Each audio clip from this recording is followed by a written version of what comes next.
ఆంధ్రప్రదేశ్లో 5గురు ఐపీఎస్ అధికారులపై కేంద్ర ఎన్నికల సంఘం ఎన్నికలతో సంబంధం లేని పోస్టులకు బదిలీ చేయాలని చీఫ్ సెక్రటరీకి ఆదేశాలు జారీ చేసింది.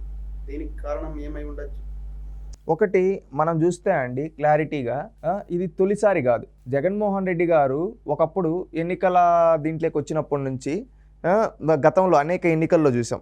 పంచాయతీ ఎన్నికల్లో కావచ్చు, పార్లమెంట్ బై ఎలక్షన్స్లో కావచ్చు, ఎమ్మెల్సీ ఎలక్షన్స్లో కావచ్చు, ఎంతో దిగజారిపోయి వ్యవస్థలను ఉపయోగించి గెలవాలని తాపత్రయపడి ఈవెన్ సార్వత్రిక ఎన్నికల్లో అయితే కనీసం నామినేషన్లు కూడా నామినేషన్ పేపర్లు చించి ఇచ్చేసాడు వ్యవస్థలను పెట్టుకొని. ఆ విధంగా జరుగుతూ ఉంటే ఇప్పుడు తెలుగుదేశం పార్టీ వాళ్ళు కావచ్చు, మిగతా ప్రతిపక్షాలన్నీ వీళ్ళు కంప్లైంట్ ఇవ్వడం జరిగింది. జగన్మోహన్ రెడ్డి తన అనుచరులను వీళ్ళని పోస్టుల్లో పెట్టుకొని ఈ విధంగా చేస్తూ అరాచకం సృష్టిస్తూ ఉన్నాడు అని చెప్పి కంప్లైంట్ ఇవ్వడం జరిగింది. అందువల్ల కొంతమంది అధికారులను ఎలక్షన్ కమిషన్ అనేది చర్యలు తీసుకోవడం జరిగింది. తన బాధ్యతను ఎలక్షన్ కమిషన్ సక్రమంగా నిర్వర్తించింది. దాంట్లో కొంతమంది పేర్లు చెప్తాం చూడండి. ఈరోజు వాళ్ళు చీఫ్ సెక్రటరీ ఆఫ్ ఆంధ్రప్రదేశ్కి వాళ్ళకు నోట్ పంపించారు. ఏమని నోట్ పంపించారు? వీళ్ళని ఇప్పుడు ఇమీడియట్ పోస్టింగ్ నుంచి మారుస్తూ ఉన్నాం, ట్రాన్స్ఫర్ చేస్తూ ఉన్నామని. దీంట్లో కొంతమంది పేర్లు ఉన్నాయండి. దీంట్లో మెయిన్గా to the chief secretary government of Andhra Pradesh Amaravati, subject simultaneous elections to the legislative assembly and house of people 2024 in Andhra Pradesh, transfer are posting of officers regarding అని చెప్పి పెట్టడం జరిగింది. దీంట్లో I'm directed to state of the commission has order transfer to the following officers with immediate effect అని district election ఆఫీసర్స్గా ఉన్న రాజుబాబుని, అదేవిధంగా ఎం గౌతమిని, లక్ష్మయ్య గారిని చేయడం జరిగింది. అదేవిధంగా ఎస్పీలుగా ఇప్పుడు ప్రస్తుతం ఎస్పీలుగా ఉన్న పల్నాడు ఎస్పీని, ప్రకాశం ఎస్పీని, చిత్తూరు ఎస్పీని, అనంతపురం ఎస్పీని, నెల్లూరు ఎస్పీని, వీళ్ళందరిపైన అనేక సార్లు కంప్లైంట్లు వచ్చాయి. పల్నాడు ఎస్పీ అయితే మొన్న ప్రధానమంత్రి వచ్చినప్పుడు అక్కడ నర్సారావుపేట దగ్గర, చిలకలూరుపేట దగ్గర సభ జరుగుతూ ఉంటే అక్కడ కనీసం సెక్యూరిటీ కూడా ప్రాపర్గా అరేంజ్ చేయకుండా అక్కడ మైక్ సిస్టమ్ దగ్గర చాలా దగ్గర డిస్టర్బెన్స్ క్రియేట్ చేశారు. ప్రజలు అక్కడ కావాలని టార్గెటెడ్గా అది క్లారిటీగా విత్ ద ప్రూఫ్స్ ఎలక్షన్ కమిషన్కి తెలుగుదేశం పార్టీ వాళ్ళు కంప్లైంట్ ఇవ్వడం జరిగింది, చర్యలు తీసుకున్నారు. అదేవిధంగా ప్రకాశ్ ఎస్పీ పరమేశ్వర్ కావచ్చు, వై రవిశంకర్ రెడ్డి పల్నాడు ఎస్పీ కావచ్చు, అదేవిధంగా జోషువా చిత్తూరు ఎస్పీ కావచ్చు, కేఎన్ అన్బురాజన్ అనంతపురం ఎస్పీ కావచ్చు, తిరుమలేశ్వర్ నెల్లూరు ఎస్పీ కావచ్చు, వీళ్ళందరినీ ఇమ్మీడియట్గా ఇప్పటికిప్పుడే మేము చేస్తూ ఉన్నామని చెప్పి ఎలక్షన్ కమిషన్ ఆఫ్ ఇండియా చెప్పడం జరిగింది. దీన్ని బట్టి మీరు ఒక్కటి ఆలోచించండి.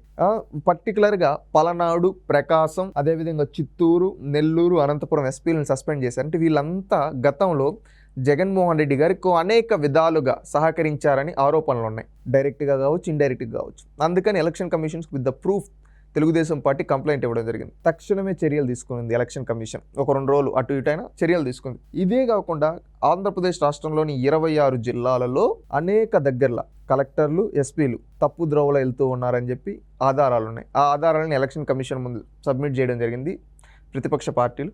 రేపు వీళ్ళు ఎవరైతే తప్పులు చేస్తూ ఉన్నారో వాళ్ళపైన కూడా చర్యలు తీసుకుంటారని భావిస్తూ ఉన్నాం.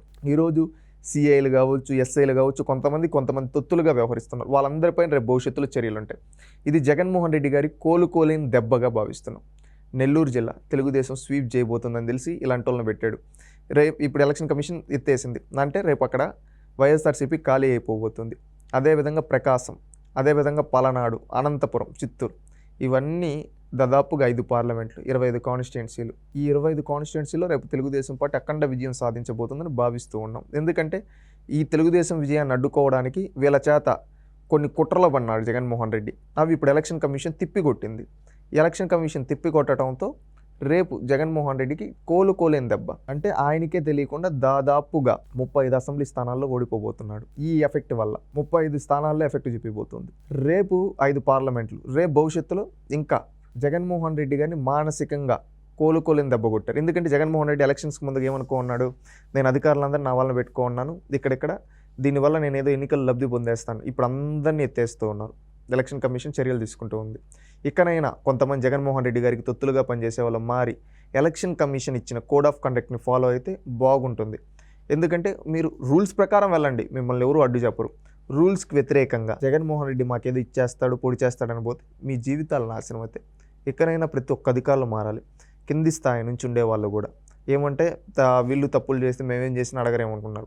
Election commission, district election commission ఆఫీసర్లు చేంజ్ చేశారు, అదేవిధంగా ఎస్పీలను చేంజ్ చేశారు. ఇంకా మీరు ఒక లెక్క కాదు.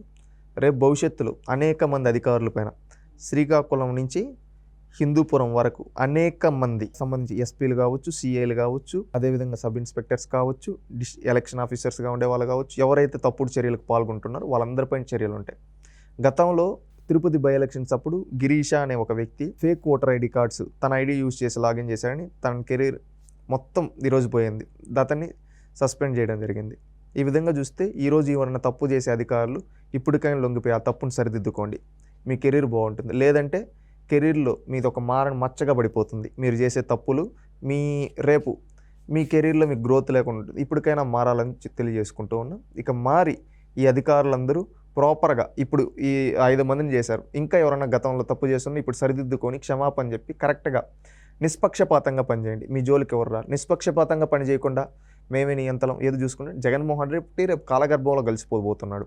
ఎందుకంటే చిత్తుగా ఓడిపోబోతున్నాడు.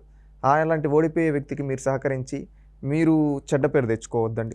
సక్రమంగా పనిచేయండి, నిస్వార్థంగా పనిచేయండి, నిజాయితీగా పనిచేయండి, నిజాయితీగా ఎలక్షన్ జరిపేయండి, ప్రజాస్వామ్యాన్ని కాపాడండి. అధికారులారా ఒక వ్యక్తికి తొత్తుగా వద్దు. ఒక వ్యక్తి తొత్తుగా పనిచేస్తామంటే ఈరోజు ఎలక్షన్ కమిషన్ ఏం చేసిందో చూశారు, రేపు మీకు కూడా అదే గతి పడుతుంది. ఇంకనైనా మంచిగా పనిచేయండి. ఎలక్షన్ కమిషన్ ఇచ్చిన కోడ్ ఆఫ్ కండక్ట్ని ఫాలో అవ్వండి. నేను ప్రతి ఒక్క అధికారికి తెలియజేసుకుంటున్నాను.